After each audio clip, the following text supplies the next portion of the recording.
அனுசரணை வழங்குவோம். நீங்கள் இலக்கை நோக்கி செல்லுங்கள், நாம் இடர்களை எதிர்கொள்கிறோம். செலிங்கோ லைஃப், வாழ்க்கைக்கான நிரந்தர உறவு. புதிய சிக்னல் ப்ரோ அண்ட் ஜிஞ்சர், முழுமையான வாய் சுகாதாரத்திற்கு.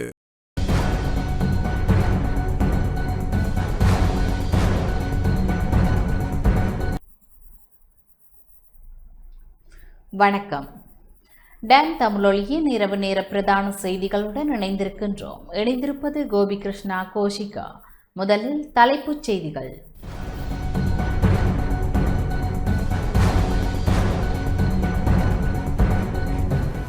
உயிர்த்த ஞாயிறு பயங்கரவாத தாக்குதல் சம்பவம் தொடர்பில் முன்னாள் போலீஸ் மா அதிபர் பூஜித் ஜெயசுந்தரவிற்கு மரண தண்டனை.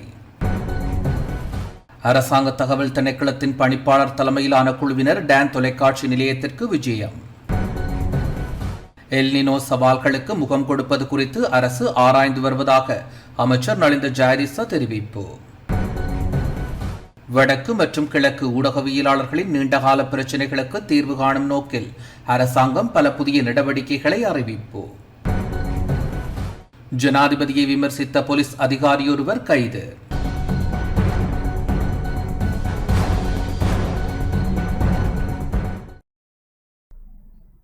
தொடர்வன முதன்மைச் செய்திகள்.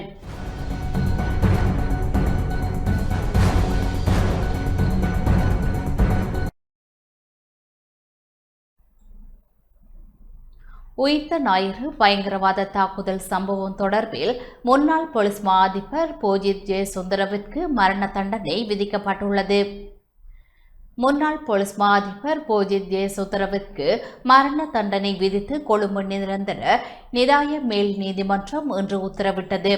போதுமான புலனாய்வு தகவல்கள் கிடைத்திருந்தும் உயிர்த்த ஞாயிறு பயங்கரவாத தாக்குதலை தடுக்க தவறியமை தொடர்பாக முன்னாள் பாதுகாப்பு செயலாளர் ஹேமஸ்ரீ பெர்னாண்டோ மற்றும் முன்னாள் போலீஸ் மா அதிபர் பூஜித் ஜெயசுந்தர ஆகியோருக்கு எதிராக சட்டமா அதிபரினால் தாக்கல் செய்யப்பட்ட குற்றப்பத்திரிகைகளின் வழக்கின் தீர்ப்பு இன்று அறிவிக்கப்பட்டுள்ளது.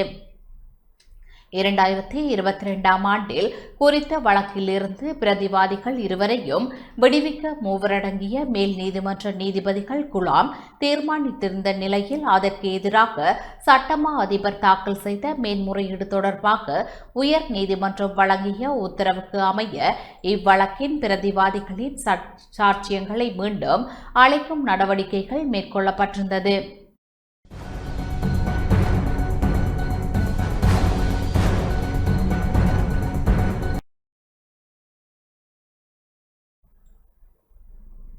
அரசாங்க தகவல் திணைக்களத்தின் பணிப்பாளர் தலைமையிலான குழுவினர் டான் தொலைக்காட்சி நிலையத்திற்கு சம்பிரதாய பூர்வ விஜயம் ஒன்றை மேற்கொண்டனர். அரசாங்க தகவல் திணைக்களத்தின் பணிப்பாளர் நாயகம் கர்ச பண்டார தலைமையிலான குழுவினர் டான் தொலைக்காட்சி நிறுவன நிலையத்திற்கு இன்று சம்பிரதாய பூர்வ விஜயம் ஒன்றை மேற்கொண்டனர். இதன்போது டான் தொலைக்காட்சியின் நவீன ஒளிபரப்பு தொழில்நுட்ப கட்டமைப்பு, 24 மணி நேர செய்தி சேவை, கல்வி டிவியின் சேவையையும் பாராட்டினர். டான் தொலைக்காட்சி மேற்கொண்டு வரும் தொழில்முறை ஊடக பணிகளையும், குறிப்பாக போதைப்பொருள் ஒழிப்பு விழிப்புணர்வு உள்ளிட்ட சமூக பொறுப்புணர்வு நிகழ்ச்சிகளையும் பணிப்பாளர் நாயகம் கர்ச பண்டார பாராட்டினார். அத்துடன் அரசாங்க தகவல் திணைக்களத்திற்கும் டான் ஊடக நிறுவனத்திற்கும் இடையிலான பரஸ்பர ஒத்துழைப்பையும் தொழில்முறை உறவுகளும் எதிர்காலத்தில் மேலும் வலுப்பெறும் என்ற நம்பிக்கையும் அவர் வெளிப்படுத்தினார். இதனைத் தொடர்ந்து டான் தொலைக்காட்சி குறித்து கருத்து வெளியிட்ட அரசாங்க தகவல் திணைக்களத்தின் பணிப்பாளர் நாயகம் கர்ச பண்டார தனது வாழ்த்துக்களையும் பாராட்டுக்களையும் தெரிவித்தார்.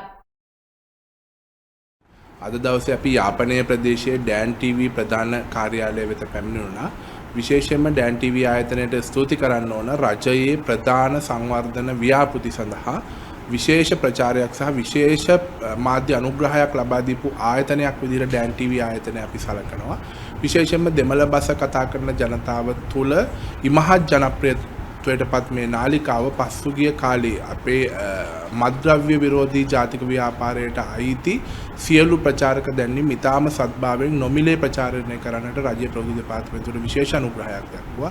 ඒ වගේම රජයේ සහ රජයේ ප්‍රවෘත්ති දෙපාර්තමේන්තුවේ සියලුම නිල නිවේදන සහ නිල අවස්ථා ඉතාමත්ම ඉහළින් විකාශනය කරපු පාරදෘශ්‍යභාවය සහ ඒ වගේම වගකීම එකට කැටි කරගත් මේ ප්‍රදේශයේ ප්‍රමුඛතම ප්‍රාදේශීය රූපවාහිනී නාලිකාවට අපේ ප්‍රණාමය පුද කරන්නත් මේක අවස්ථාවක් කරගන්න ඔවුන්ගේ ඉදිරි කටයුතු සාර්ථක වේවා කියලාත් අපි ප්‍රාර්ථනා කරනවා.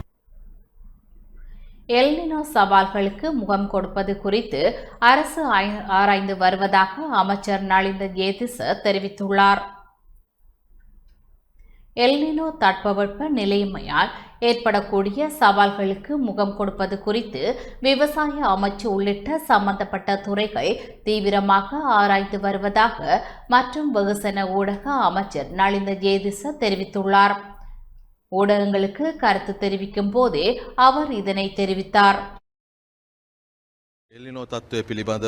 எல்னினோ தட்பவெப்ப நிலைமையால் ஏற்படக்கூடிய சவால்களுக்கு முகம் கொடுப்பது குறித்து விவசாய அமைச்சு உள்ளிட்ட சம்பந்தப்பட்ட துறைகள் தீவிரமாக ஆராய்ந்து வருகின்றன. அறிவியல் பூர்வமான தரவுகளின் அடிப்படையில் இயற்கை அசம்பாவிதங்களை எதிர்கொள்ள தேவையான முன்னெச்சரிக்கை நடவடிக்கைகள் எடுக்கப்பட்டு வருகிறது.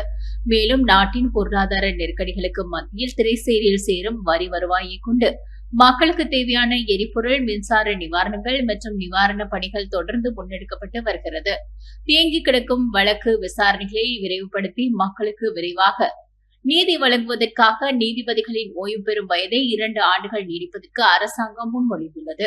நீதிபதிகளின் எண்ணிக்கையை அதிகரித்தல், புதிய நீதிபதிகளை நியமித்தல் மற்றும் அனுபவமிக்க நீதிபதிகளை சேவையில் தக்க வைத்துக் கொள்வது ஆகிய நோக்கங்களுக்காகவே தீர்மானம் எடுக்கப்பட்டுள்ளது.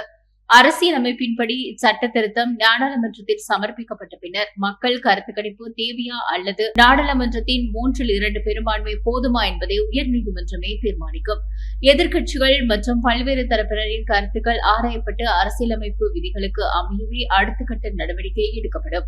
நாட்டில் பரவி வரும் டெங்கு நோயாளர்களின் எண்ணிக்கையில் 21% கம்கா மாவட்டத்திலேயே பதிவாகியுள்ளனர். கொழும்பு மற்றும் கண்டி மாவட்டங்களிலும் நோயாளர்களின் எண்ணிக்கை அதிகரித்து வருவதால் பொதுமக்கள் தங்கள் வீடுகளையும் சுற்றுப்புறங்களையும் சுத்தமாக வைத்துக் கொள்ளுமாறு கேட்டுக் கொள்கிறோம். டெங்கு கட்டுப்பாட்டுக்காக ஓல்பாச்சியா திட்டத்தை செயல்படுத்துவதுடன் புதிய டெங்கு தடுப்பூசிகளை அறிமுகப்படுத்துவதற்கும் சுகாதாரத்துறை நடவடிக்கைகளை எடுத்து வருகிறது. ஓல்பாச்சியா வியாபிருத்தியாத் டெங்கு வேக்சின் හඳුන්වා දීමත් ඉදිරියේදී කරනවා.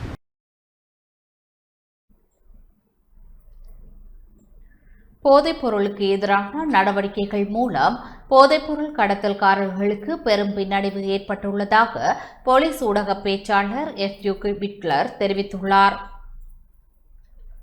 இலங்கை போலீஸ் விசேட அதிரடிப்படை, முப்படைகள் மற்றும் அரச நிறுவனங்கள் இணைந்த இந்த கூட்டு நடவடிக்கையின் மூலம் போதைப்பொருள் கடத்தல்காரர்களுக்கு பெரும் பின்னடைவு ஏற்பட்டுள்ளதாக போலீஸ் ஊடகம் பேச்சாளர் உதவி போலீஸ் அத்தியட்சகர் FU விட்லர் தெரிவித்துள்ளார். இன்று இடம்பெற்ற விசேட ஊடகவியலாளர் சந்திப்பில் கலந்து கொண்டு கருத்து தெரிவிக்கும் போதே அவர் இதனை தெரிவித்தார்.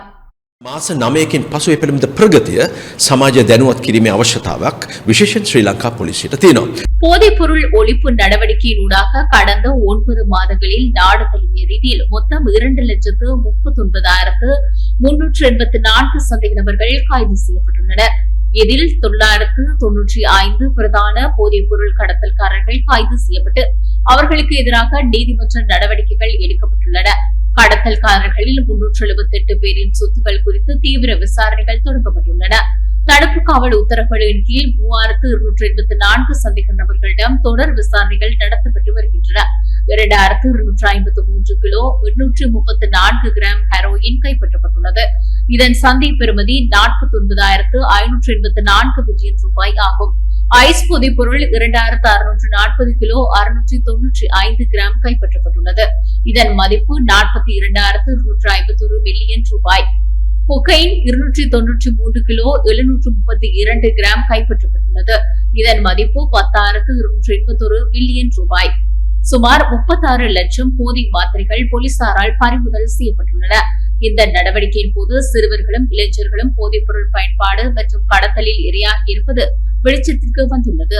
18 முதல் 21 வயதிற்குட்பட்ட 7,866 இளைஞர்கள் கைது செய்யப்பட்டுள்ளனர்.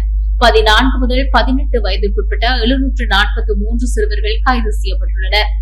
பெற்றோர்கள் தங்கள் பிள்ளைகளின் பேச்சு, நடத்தை மற்றும் சகவாசத்தில் மாற்றம் தென்பட்டால் உடனடியாக விழிப்புடன் செயல்பட வேண்டும். போதைப் பொருள் தொடர்பான தகவல்களை தெரிவிக்க 1818 என்ற அவசர தொலைபேசி இலக்கம் அறிமுகப்படுத்தப்பட்டுள்ளது. பொதுமக்கள் அளித்து வரும் ஒத்துழைப்பு மற்றும் தகவல்களுக்கு எமது நன்றியை தெரிவித்துக் கொள்கிறோம். நாட்டின் எதிர்கால சந்ததியினரை பாதுகாக்க பொதுமக்கள் தொடர்ந்து ஆதரவளிக்க வேண்டும். නිසා මේ සියලුම කටයුතු වලට මහජනතාවගෙන් මේ වන විට ලැබෙන දායකත්වය අපි තාමත්ම ගෞරවයෙන් ස්තුතිය පළ කළ යුතුයි කියලා අපි මතක් කරනවා.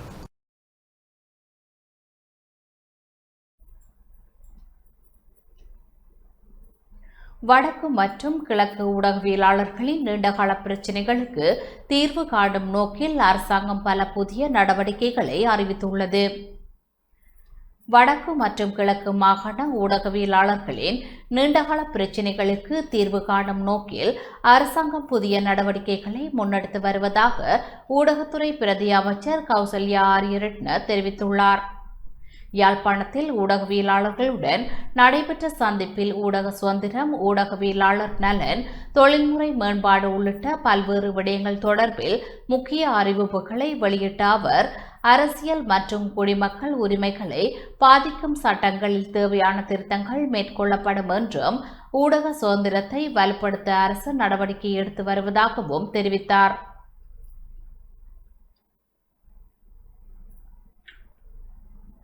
கடந்த காலங்களில் ஊடகவியலாளர்கள் மற்றும் மனித உரிமை செயற்பாட்டாளர்கள் மீது இடம்பெற்ற தாக்குதல்கள் மற்றும் கொலை சம்பவங்கள் தொடர்பான விசாரணைகள் மீள ஆரம்பிக்கப்பட்டுள்ளதாகவும் அவர் கூறினார். ஊடகத்துறைக்கென ஊடக வல்லுநர்களுக்கான பட்டிய நிறுவனம் என்ற தொழில்முறை நிறுவனத்தை அமைக்கும் சட்டமூல நாடாளுமன்றத்தில் சமர்ப்பிக்கப்பட உள்ளதாகவும் அறிவிக்கப்பட்டுள்ளது. 2026 வரவு செலவு திட்டத்தில் ஊடகவியலாளர்களின் பயிற்சி மற்றும் திறன் மேம்பாட்டிற்காக 104 மில்லியன் ரூபாய் ஒதுக்கப்பட்டுள்ளதாகவும் மொழி பயிற்சி மற்றும் தொழில்திறன் மேம்பாடு திட்டங்களும் அறிமுகப்படுத்தப்பட்டுள்ளதாகவும் அவர் தெரிவித்துள்ளார்.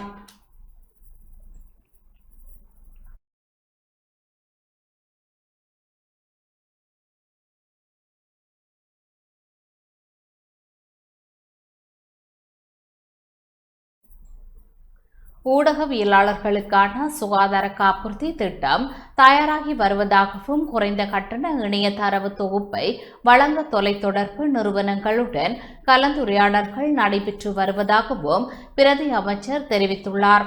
கொழும்பில் ஊடகவியலாளர்களுக்கென புதிய வீடமைப்பு திட்டம் விரைவில் ஆரம்பிக்கப்பட உள்ளதாகவும் தெரிவித்த பிரதி அமைச்சர், நாட்டின் வீடமைப்பு திட்டத்தின் கீழ் அடுத்த 3 ஆண்டுகளில் வீட்டு பிரச்சினைக்கு தீர்வு காணும் வகையில் நடவடிக்கைகள் முன்னெடுக்கப்பட உள்ளதாகவும், இந்த ஆண்டுக்குள் 36,000 புதிய வீடுகள் நிர்மாணிக்க இலக்கு நிர்ணயிக்கப்பட்டுள்ளதாகவும் கூறினார். இடம்பெயர்ந்த மக்களுக்கு வீடுகளை விரிவாக வழங்கும் பணிகளும் முன்னுரிமை அடிப்படையில் மேற்கொள்ளப்படும் என பிரதி அமைச்சர் குறிப்பிட்டுள்ளார்.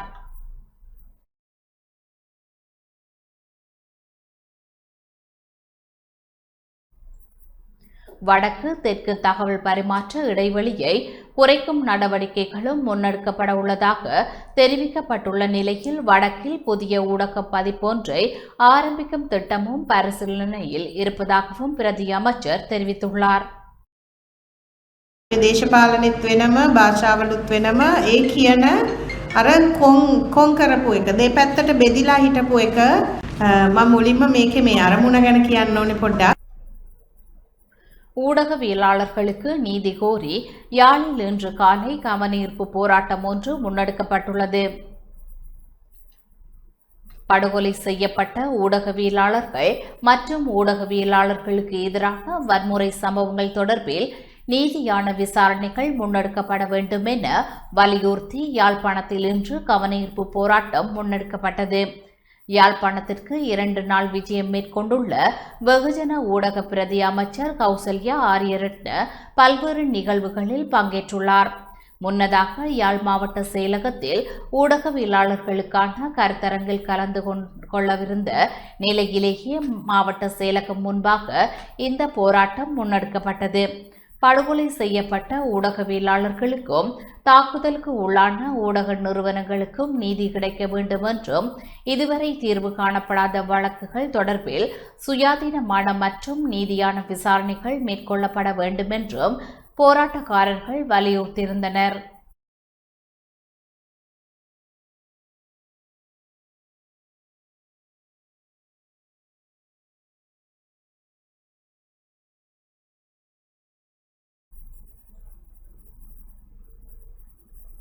திருகோணமலை பேராறு கிராமத்தில் இடம்பெற்ற படுகொலை சம்பவத்தின் 37வது நினைவேந்தல் இன்று அனுஷ்டிக்கப்பட்டுள்ளது. திருகோணமலை மாவட்டத்தின் காந்தாலாய் பேராறு கிராமத்தில் இடம்பெற்ற படுகொலை சம்பவத்தின் 37வது நினைவேந்தல் நிகழ்வு இன்று அனுஷ்டிக்கப்பட்டது. 1990 7:31 அன்று இடம்பெற்ற படுகொலை சம்பவத்தில் 11 பொதுமக்கள் படுகொலை செய்யப்பட்டிருந்தனர். படுகொலைக்கான நீதி இன்னும் கிடைக்கப்பெறவில்லை. படுகொலையை நினைவு கூறும் வகையில் உயிரிழந்தவர்களின் குடும்பத்தினரால் விளக்கேற்றி உயிரிழந்தவர்களின் புகைப்படங்களுக்கு மலர் தூவி அஞ்சலியும் செய்யப்பட்டிருந்தமை குறிப்பிடத்தக்கது.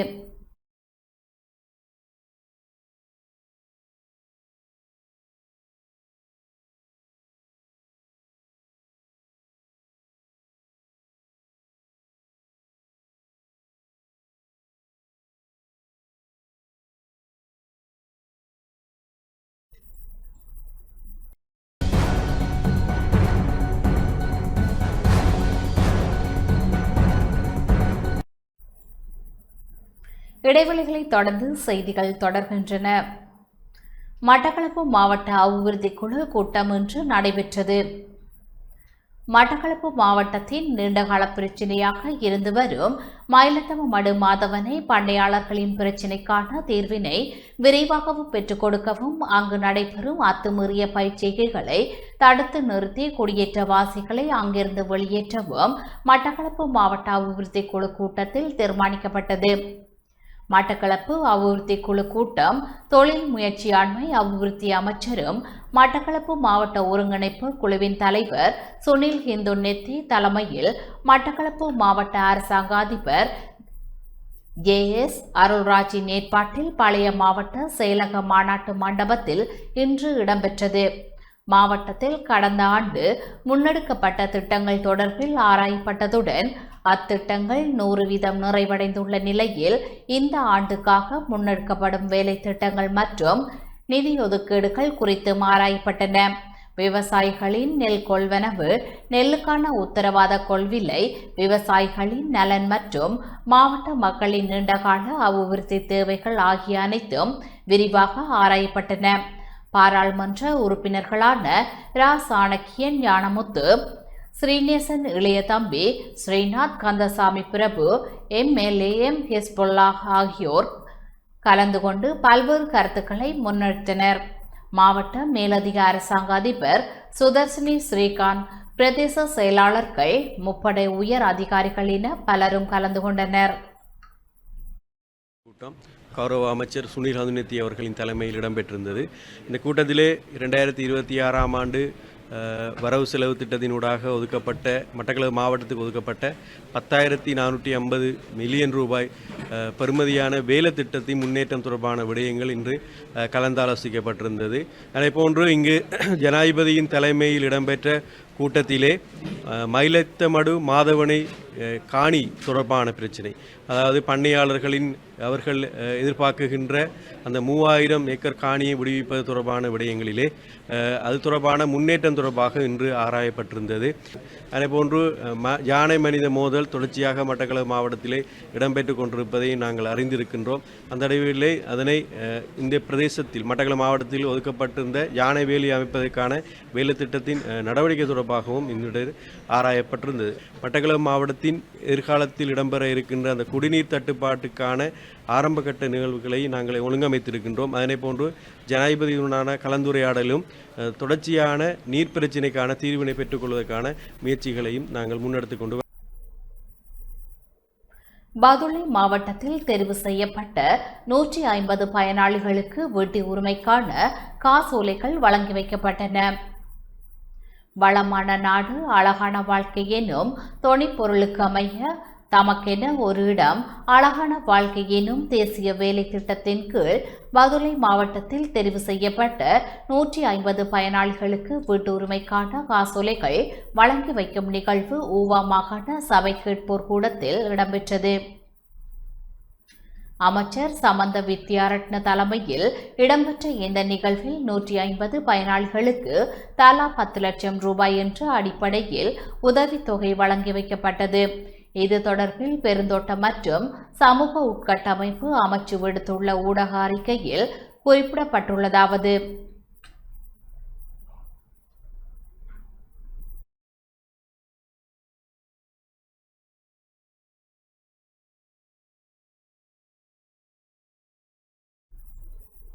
தேசிய வீடமைப்பு அபிவிருத்தி அதிகார சபையினால் செயல்படுத்தப்படும் இத்திட்டத்தின் மூலம் 2026ஆம் ஆண்டில் 9418 வீடுகள் நிர்மாணித்து பயனாளிகளுக்கு கையளிப்பதே இவ்வேலை திட்டத்தின் தேசிய இலக்காகும்.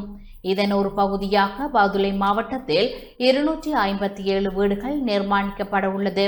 காணி உரிமை இருந்த போதிலும் தற்போது குடிசைகளிலும் தற்காலிக வீடுகளிலும் வசிக்கும் குடும்பங்கள், குழந்தைகள், மாற்றுத்திறனாளிகள் உள்ள வீடு வருமானம் குறைந்து கொண்டிருந்த குடும்பங்களின் வாழ்க்கை தரத்தை உயர்த்தி அவர்களுக்காக பாதுகாப்பான எதிர்காலத்தை உருவாக்கும் நோக்கில் இத்திட்டம் நடைமுறைப்படுத்தப்பட்டுள்ளது.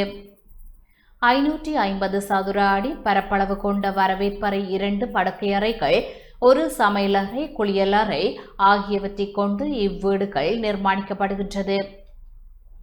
இதற்காக வீடொன்றுக்கு தலா 20 லட்சம் ரூபாய் நிதி ஒதுக்கீடு செய்யப்பட்டுள்ள நிலையில் அரசாங்கம் 10 லட்சம் ரூபாய் நிதியுதவியையும் தேவையான தொழில்நுட்ப உதவியையும் வழங்குகின்றது. எஞ்சியுள்ள 10 லட்சம் ரூபாய் பெறுமதியான கட்டுமான பொருட்களையும் அதற்கான பங்களிப்பையும் பயனாளிகள் வழங்க வேண்டும் எனவும் குறித்த அறிக்கையில் குறிப்பிடப்பட்டுள்ளது. இந்நிகழ்வில் நாடாளுமன்ற உறுப்பினர் ரவீந்திர பண்டார, பதுளை மாவட்ட செயலாளர் சுனில் கலகம, ஊவா மாகாண பிரதம செயலாளர் அனுஷா கோகுல, தேசிய வீடமைப்பு அபிவிருத்தி அதிகார சபையின் அதிகாரிகள், பயனாளிகள் என பலர் கலந்து கொண்டமை குறிப்பிடத்தக்கது.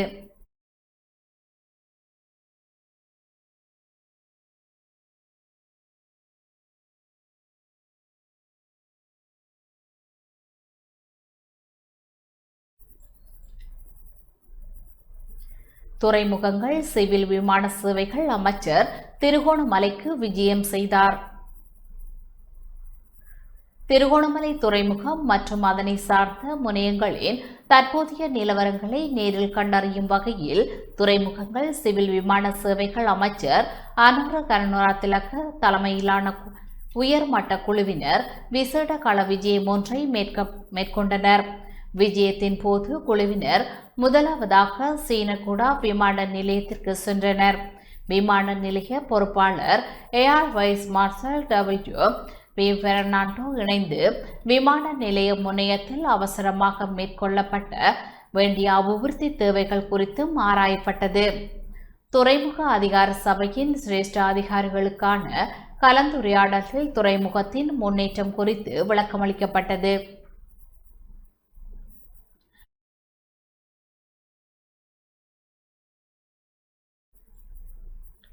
அஸ்டப் இறங்குதுறையின் செயற்பாடுகளை பார்வையிட்ட குழுவினர் பின்னர் பிற்பகலில் திருகோணமலை மாவட்ட செயலகத்தில் விசேட கலந்துரையாடலிலும் ஈடுபட்டனர். பிரதி அமைச்சர் ஜெனிதர் ருவான் கொடித்தமத்துக்கு வெளியுறவு அலுவலர்கள் மற்றும் வெளிநாட்டு வேலைவாய்ப்புகள் அமைச்சர் அருண் ஹேமச்சந்திரா, திருகோணமலை மாவட்ட பாராளுமன்ற உறுப்பினர் ரோஷான் அக்மமீன, அமைச்சு செயலாளர் WWS மங்கள, துறைமுக வசிப்பிட முகாமையாளர் சரத்குமார் மற்றும் பிரதேச சபை பிரதிநிதிகளும் கலந்து கொண்டனர்.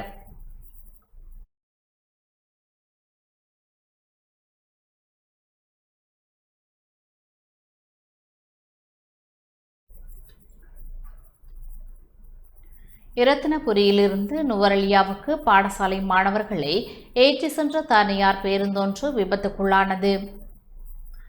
இரத்தினபுரியிலிருந்து நுவரெலியாவுக்கு சுற்றுலா சென்ற பாடசாலை மாணவர்களை ஏற்றி சென்ற தனியார் பேருந்தொன்று விபத்துக்குள்ளான சம்பவம் ஒன்று இன்று இடம்பெற்றுள்ளது. பதுளை மாவட்டம் ஹப்புத்தலை பேரகலை பிரதான வீதியில் வியாகரல காளி கோவில் அருகே இவ்விபத்து சம்பவம் இடம்பெற்றுள்ளது. பேருந்தில் ஏற்றப்பட்ட இயந்திர கோளாறு காரணமாக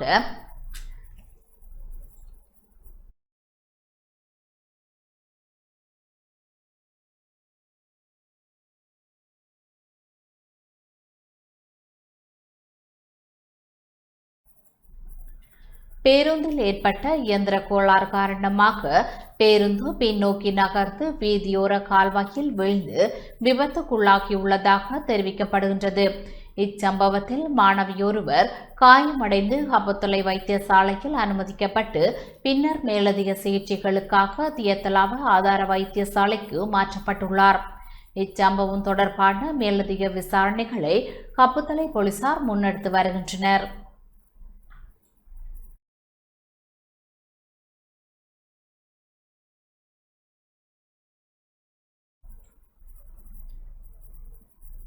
ஹட்டன் நுவரலியா பிரதான வீதியின் சென்கிளையார் நீர்வீழ்ச்சி பகுதியில் ஒரே திசையில் பயணித்த இலங்கை போக்குவரத்து சபைக்கு சொந்தமான 2 பேருந்துகள் மோதி விபத்துக்குள்ளானதில் 2 பேருந்துகளும் சேதமடைந்துள்ளன. ஹட்டனில் இருந்து தலவாக்கலை ஊடாக எல்ஜின் நோக்கி பயணித்த ஹட்டன் டிப்போவுக்கு சொந்தமான பேருந்தும் நாவலப்பட்டியிலிருந்து நுவரலியா நோக்கி பயணித்த நாவலப்பட்டி டிப்போவுக்கு சொந்தமான மற்றொரு பேருந்துமே இந்த விபத்தில் சிக்கின. 2 சாரதிகளின் கவனையினமே விபத்துக்கு காரணமாக இருக்கலாம் என சந்தேகிக்கப்படுகின்றது. சம்பவம் தொடர்பான மேலதிக விசாரணைகளை தலவாக்கலை போலீசார் முன்னெடுத்து வருகின்றனர்.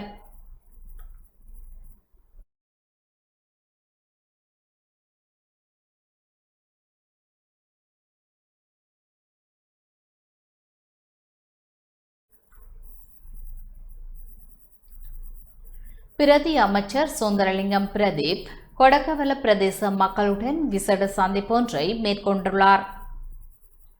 பெருந்தோட்டம் மற்றும் சமூக உட்கட்டமைப்பு வசதிகள் பிரதி அமைச்சர் சுந்தரலிங்கம் பிரதீப் கொடக்கவல பிரதேச மக்களுடன் விசேட சந்திப்பொன்றை மேற்கொண்டுள்ளார்.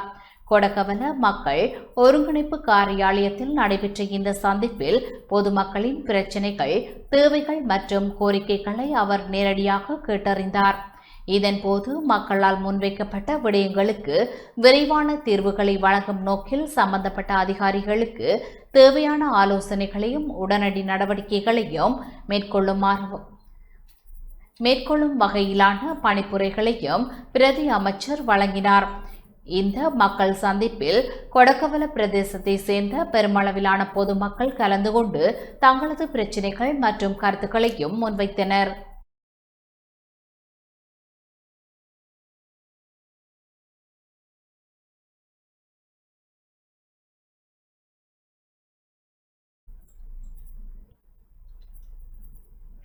அம்பாறை ஆலையடிவேம்பு பிரதேச செயலகத்தில் நேர்மை வாரத்தின் இறுதி நாள் நிகழ்வுகள் சிறப்பாக நடைபெற்றன. தேசிய நேர்மை வாரத்தின் இறுதி நாளான இன்று நிலையான நேர்மை மிக்க பசுமை கலாச்சாரத்தை நோக்கி எனும் கனிப்பொருளில் வேலை திட்டங்கள் அம்பாறை ஆலையடிவேம்பு பிரதேச செயலகத்திலும் நடைபெற்றது. இதன் ஒரு அங்கமாக பிரதேச செயலக வளாகம் முழுவதும் மாபெரும் சிரமதான பணிகளும் டெங்கொழிப்பு வேலை திட்டமும் மரநடுகையும் முன்னெடுக்கப்பட்டது. ஆலியடிவேம்பு பிரதேச செயலாளர் ஆர் திரவியராஜ் தலைமையில் இடம்பெற்ற சிரமதான பணியில் அலுவலக அதிகாரிகள், இராணுவத்தினர், பொது சுகாதார பரிசோதகர்கள் என பலர் கலந்து கொண்டனர். பிரதேச செயலகத்தின் வளாகத்தில் காணப்பட்ட குப்பைகள் பிரதேச சபை வளாகங்களின் உதவியுடன் வாகனங்களின் உதவியுடன் அகற்றப்பட்டதுடன் தேவையற்ற விதத்தில் காணப்பட்ட பொருட்களும் அகற்றப்பட்டன. இறுதியாக தேசிய நேர்மை வார நிறைவாக மரக்கண்டொன்றும் பிரதேச செயலாளரினால் நடப்பட்டது.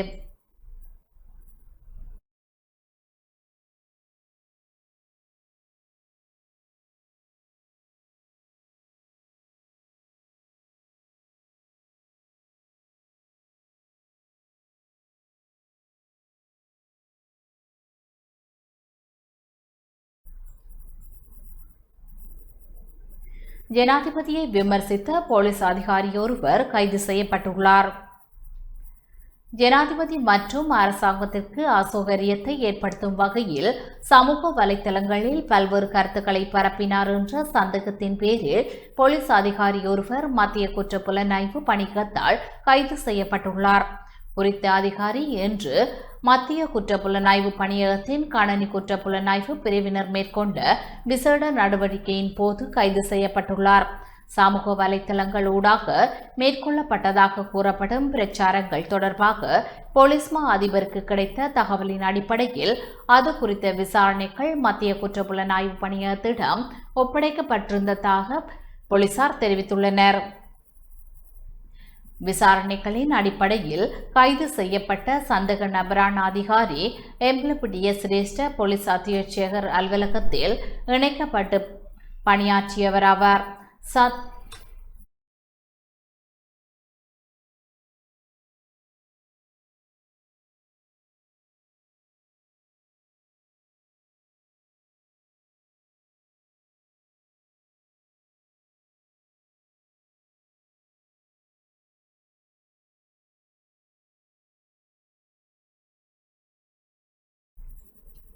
சந்தேக நபரான போலீஸ் அதிகாரி இன்று கோட்டை நீதிவான் நீதிமன்றத்தில் ஆஜர்படுத்தப்பட உள்ளதுடன் சம்பவம் தொடர்பான மேலதிக விசாரணைகளை மத்திய குற்றப்புலனாய்வு பணியகம் மேற்கொண்டு வருகின்றது.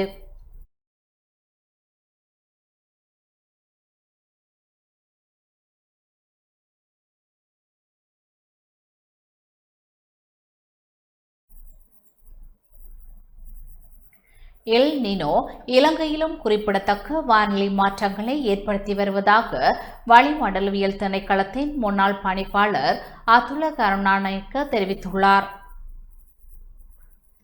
பசிபிக் பெருங்கடலில் ஏற்பட்டுள்ள வெப்பநிலை மாற்றங்கள் காரணமாக உருவாகியுள்ள எல் நினோ நிகழ்வு உலகளாவிய ரீதியிலும் இலங்கையிலும் குறிப்பிடத்தக்க வானிலை மாற்றங்களை ஏற்படுத்தி வருவதாக வளிமண்டலவியல் திணைக்களத்தின் முன்னாள் பணிப்பாளர் அதுல கருணாநாயக்க தெரிவித்துள்ளார். ஊடகங்களுக்கு கருத்து தெரிவிக்கும் போதே அவர் இதனை தெரிவித்தார். මේ දිනවල තියෙනවා මේ එල්ලිනෝ සංසිද්ධිය මේක බහුලව කතාබහට ලක් වෙලා තියෙනවා. தற்போதைய தரவுகளின்படி பலவீனமான நிலையில் உள்ள இந்த எல்னினோ ஆண்டின் இறுதியில் 81% வாய்ப்புகளுடன் அதி வலுவான நிலையை அடையக்கூடும் என எதிர்பார்க்கப்படுகிறது. பசிபிக் கடலில் எல்னினோ உருவானாலும் இந்திய பெருங்கடலில் காணப்படும் நேர்மறையான நிலை இலங்கையின் மழை வீழ்ச்சிக்கு ஓரளவு சாதகமாக உள்ளது. இருப்பினும் எல்னினோவின் பொதுவான போக்கில் நாட்டின் பல்வேறு பகுதிகளில் மழை வீழ்ச்சி குறைந்துள்ளது. வழக்கமாக தென்மேற்கு, சப்ரகமுவ, தெற்கு, மத்திய மற்றும் வடமேற்கு மாகாணங்களில் பெய்ய வேண்டிய மழை தற்சமயம் கணிசமாக குறைந்துள்ளது. வடமேற்கு, வடக்கு, வடமத்திய மற்றும் கிழக்கு மாகாணங்களில் கடுமையான வறட்சி நிலவி வருகிறது. கடந்த கால அனுபவங்களின் அடிப்படையில் இரண்டாம் இடைப்பருவ மழை வடகிழக்கு பருவமழை காலத்தில் வழக்கத்தை விட அதிக மழை வீழ்ச்சியும் வெள்ளப்பெருக்கு அபாயமும் ஏற்பட வாய்ப்புள்ளது. தற்போது நிலவும் குறுகிய கால வறட்சியினால் நெற்பயிர்கள் பாழடைதல், குளங்கள் வற்றுதல் போன்ற பாதிப்புகள் ஏற்பட்டுள்ளன. மேலும் மத்திய மலைநாட்டின் நீர்த்தேக்கங்களில் நீர்மட்டம் குறைவது நீர்மின் உற்பத்தியையும் பாதிக்கலாம். உலகளவில் எல்னினோ தாக்கத்தால் பிற நாடுகளிலும் உணவு உற்பத்தி குறையக்கூடும் என்பதால் வெளிநாடுகளிலிருந்து உணவை இறக்குமதி செய்வதும் சிரமமாகலாம். எனவே உள்நாட்டு விவசாயிகளிடமிருந்து நெல்லை முறையான விலைக்கு கொள்முதல் செய்து சேமிக்க அரசாங்கம் உடனடி நடவடிக்கை எடுக்க வேண்டும். மேலும் அக்டோபர், டிசம்பர் மாதங்களில் கிடைக்கப்பெறும் அதிகப்படியான மழைநீர் சேமிப்பதன் மூலம் அடுத்ததாக வரும் பிப்ரவரி, ஏப்ரல் வறட்சி காலத்தை திறம்பட எதிர்கொள்ள முடியும். ஐரோப்பிய நாடுகளில் எல்னினோ காரணமாக ஏற்பட்ட கடுமையான வெப்ப அலையினால் 20,000க்கும் மேற்பட்டோர் உயிரிழந்துள்ளனர். இலங்கையிலும் வெப்பநிலை 39 செல்சியஸ் வரை உயர்ந்தாலும் இங்குள்ள மக்கள் இயல்பாகவே வெப்பமண்டல காலநிலைக்கு பழகியவர்கள் என்பதாலும் இந்தியாவில் வீசுவது போன்ற வெப்ப காற்றலைகள் இங்கு வீசுவதில்லை என்பதாலும் பெரிய அளவிலான உயிரிழப்புகள் தவிர்க்கப்பட்டுள்ளன. எல்னினோ காலத்தில் கடல் நீர் வெப்பமடைந்து அழுத்தம் அதிகரிப்பதால் கடலடியிலிருந்து குளிர்ந்த நீரும் சத்துகளும் மேல் நோக்கி வரும் நிகழ்வு தடைபடுகிறது. இதனால் கரையோரங்களில் மீன்வளம் கடுமையாக குறைந்து மீனவர்களின் வாழ்வாதாரமும் மீன் சந்தை விலையும் பாதிக்கப்பட்டுள்ளது. අන්න ඒ වගේ සංසිද්ධි දැනට අපි ගොඩක් මම හිතන්නේ අපේ විද්‍යාඥයෝ විසින් ප්‍රකාශ කරන මේ වර්ෂාවේ වැඩිවීමක් තියෙන බව. ඉතින් ඒවට විසඳුම් රජය සැලසුම් කරනවා නම් වඩා සුදුසුයි කියලා මම යෝජනා කරනවා.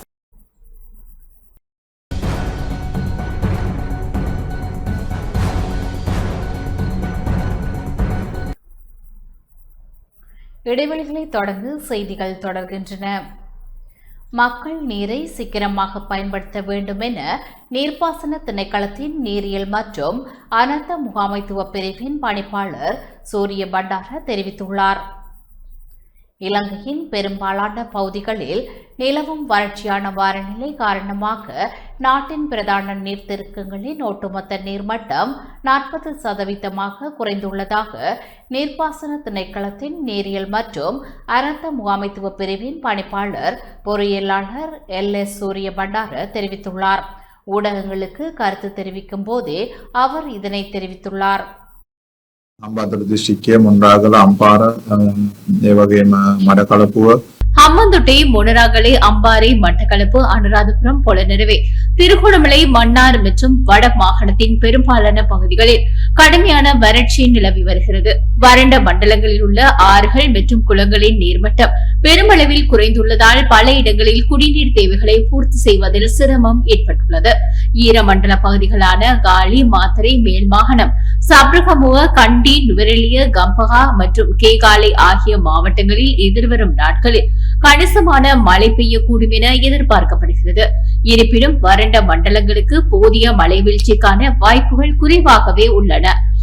ஆகஸ்ட் மாதத்தில் நிலவும் அதிக வெப்பம் மற்றும் எல்னினோ நிலைமை காரணமாக நீர்த்தேக்கங்களில் உள்ள நீர் வேகமாக ஆவியாகக்கூடிய நிலைமை உருவாகியுள்ளது. செப்டம்பர் மற்றும் அக்டோபர் மாதங்களில் கிடைக்கக்கூடிய மழை வீழ்ச்சியின் மூலமே வறண்ட மண்டலங்களில் நீர் தேவைகளை பூர்த்தி செய்ய முடியும் என எதிர்பார்க்கிறோம்.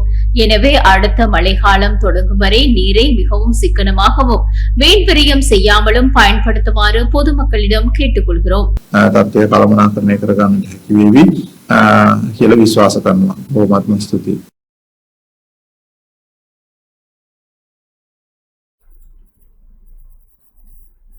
யாழ்ப்பாணம் வடமராட்சி மருதங்கணியில் தேசிய மக்கள் சக்தியின் மக்கள் சந்திப்பு இன்று நடைபெற்றது.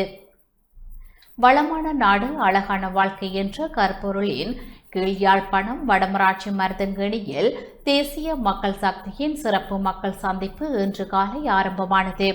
கலாச்சார மத்திய நிலையத்தின் மக்களின் பங்கேற்புடன் ஆரம்பமான இந்நிகழ்வில் பிரதேச மக்களின் அன்றாட வாழ்வாதார பிரச்சினைகள், பிரதேச அபிவிருத்தி தேவைகள் மற்றும் எதிர்கால அபிவிருத்தி திட்டங்கள் தொடர்பாக விரிவாக கலந்துரையாடப்பட்டது. நிகழ்வில் பிரதம அழைப்பாளராக கடற்தொழில் மற்றும் நீரியல் வளங்கள் அமைச்சர் ராமலிங்கம் சந்திரசேகர் மற்றும் போக்குவரத்து நெடுஞ்சாலைகள் பிரதி அமைச்சர் பிரசன்ன குணசேன ஆகியோர் கலந்து கொண்டனர்.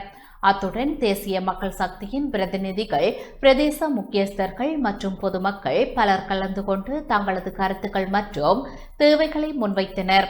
இந்த மக்கள் சந்திப்பு அமைச்சர்கள் மற்றும் மக்கள் பிரதிநிதிகளுடன் பொதுமக்கள் நேரடியாக கலந்துரையாடும் முக்கிய தளமாக அமைந்துள்ளதாக ஏற்பாட்டாளர்கள் தெரிவித்துள்ளனர்.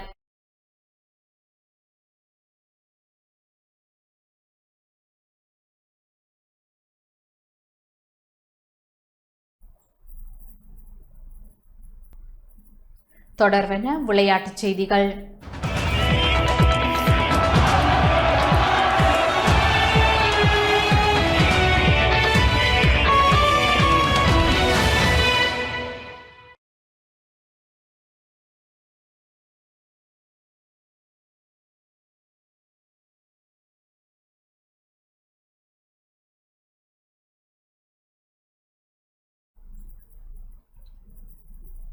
பாகிஸ்தான் மகளிர் அணிக்கு எதிராக 20-20 கிரிக்கெட் தொடரின் முதல் போட்டியில் இலங்கை மகளிர் அணி அபார வெற்றியை பதிவு செய்துள்ளது.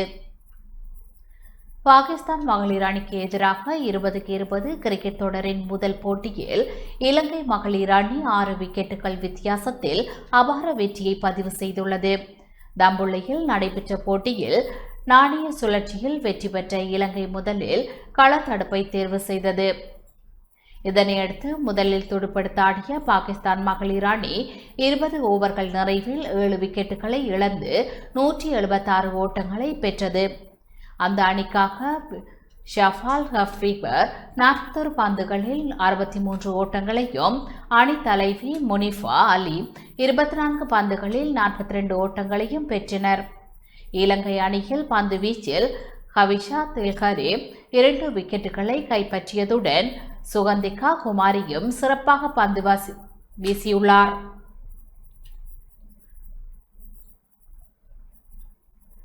"177 ஓட்டங்கள் என்ற வெற்றி இலக்குடன் களமிறங்கிய இலங்கை அணிக்கு அணித்தலைவி சமாரி வந்து அதிரடியான தொடக்கத்தை வழங்கினார். அவர் 22 பந்துகளில் 39 ஓட்டங்களை பெற்றார். இதனைத் தொடர்ந்து இமேஷா துலானி அவ்வாறு ஆட்டத்தை வெளிப்படுத்தி 64 பந்துகளில் ஆட்டமிழக்காமல் 101 ஓட்டங்களை குவித்து தனது முதல் சர்வதேச T20 சதத்தை பதிவு செய்துள்ளார். அவரது சிறப்பான ஆட்டத்தின் உதவியுடன் இலங்கை மகளிர் அணி 19 ஓவர்களில் 4 விக்கெட்டுகளை மட்டும் இழந்து 177 ஓட்டங்களை எட்டி 6 விக்கெட்டுகள் வித்தியாசத்தில் வெற்றி பெற்றது. இந்த வெற்றியின் மூலம் 3 போட்டிகள் கொண்ட T20 தொடரில் இலங்கை மகளிர் அணி 1-0 என்ற கணக்கில் முன்னிலை பெற்றுள்ளது.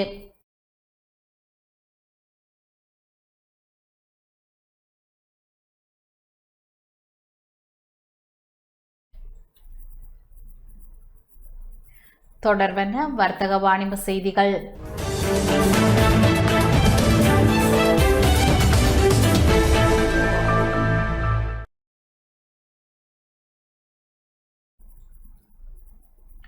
ஏசஸ் நிறுவனத்தின் செயற்கை நுண்ணறிவு சக்தி கொண்ட வணிக மடிக்கணினி இலங்கையில் அறிமுகம் செய்யப்பட்டது. அசூஸ் நிறுவனம் செயற்கை நுண்ணறிவு தொழில்நுட்பத்துடன் கூடிய தனது புதிய பிரதான வணிக மடிக்கணினியான எக்ஸ்பர்ட் புக் அல்ட்ராவை இலங்கையில் அறிமுகப்படுத்தியுள்ளது. அதேவேளை நிறுவனங்களின் பல்வேறு தேவைகளை பூர்த்தி செய்யும் வகையில் எக்ஸ்பர்ட் புக் பி மற்றும் பி சீரீஸ் மடிக்கணினிகளையும் விரிவுபடுத்தியுள்ளது.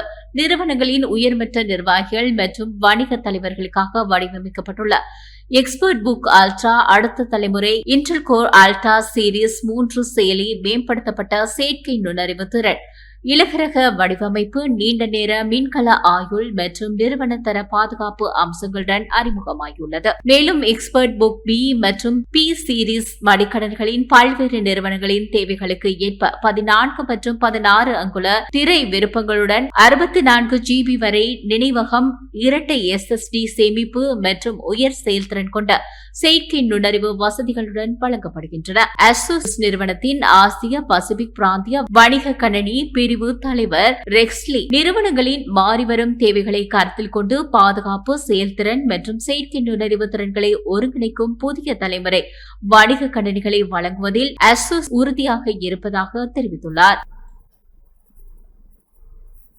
இத்துடன் டான் தமிழொலியின் இரவு நேர பிரதான செய்திகள் நிறைவடைந்தன. தொடர்ந்தும் டான் தமிழொலியின் நிகழ்ச்சிகளுடன் இணைந்திருங்கள். நன்றி, வணக்கம்.